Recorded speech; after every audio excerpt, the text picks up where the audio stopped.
तो मेरा नाम जफर। अब रियलाइज हुआ कि कितनी बेवकूफ़ थी मैं। रियली सॉरी वाली, रियली सॉरी। अगर किसी चीज की सच्चे दिल से लगन करो ना,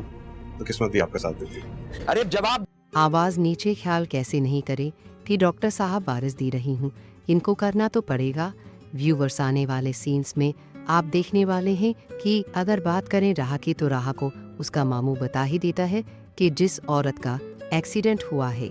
यही तुम्हारी माँ है, और अब तुम्हें यही सवालों के जवाब मिल जाएंगे। जिसके बाद दोस्तों राकी खुशी का तो कोई ठिकाना ही नहीं रहता, मगर वह अपनी माँ को एक्सीडेंट की वजह से काफ़ी परेशान भी होती है, क्योंकि अभी उसको होश आते ही नहीं है। मगर दोस्तों क्या होगा जब तारा को होश आ जाएगी और सामने वो अपनी पूरी फैमिली को अपने पास देखेगी, मगर तारा ने कभी महसूस भी नहीं किया होगा कि उसकी फैमिली उसे इस तरह मिलेगी। इधर दोस्तों ड्रामे में इंटरेस्टिंग पॉइंट तो ये है कि अब तारा को जब होश आ जाएगा तो जैसे ही वो राह को अपने सामने देखेगी तो खुशी से उसे गले लगा लेगी, और राह भी अपनी माँ के गले लगकर रोने लग जाएगी और एक ही गिला करेगी कि कहाँ थी आप इतने सालों तक को मेरी एक दफ़ा भी याद नहीं आई, आखिर आपने मुझे इस तरह से अकेला क्यों छोड़ दिया। पर तारा कहेगी कि बेटा मेरी जिंदगी बहुत ही बुरी तरह से फंस चुकी थी, और मैं जिन हालात से निकली हूँ यह बात मैं ही जानती हूँ, और मैंने तुम्हें खुद से इसीलिए अलग किया क्योंकि मैं नहीं चाहती कि मेरी बर्बादी की जिम्मेदारी तुम्हारी फैमिली के पास ही छोड़ दिया। जबकि कोई ऐसा दिन नहीं गया जिसमें मैंने अपनी बेटी को याद न किया हो। मगर दोस्तों खुशी वाली बात यह है कि तारा को अब अपनी बेटी भी मिल चुकी है, और इसी के साथ तारा जब अपने बाप को देखती है तो कहती है कि बाबा मुझे माफ़ कर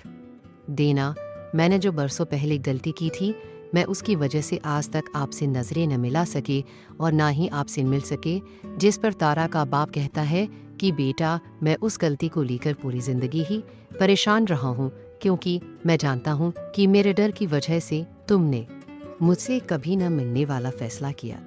मगर दोस्तों आपको ड्रामा किस तरह का लग रहा है, जबकि आप इस ड्रामे को किस शहर और किस मुल्क से देख रहे हैं, अब्राहम को बॉक्स में लाजमी बता दें।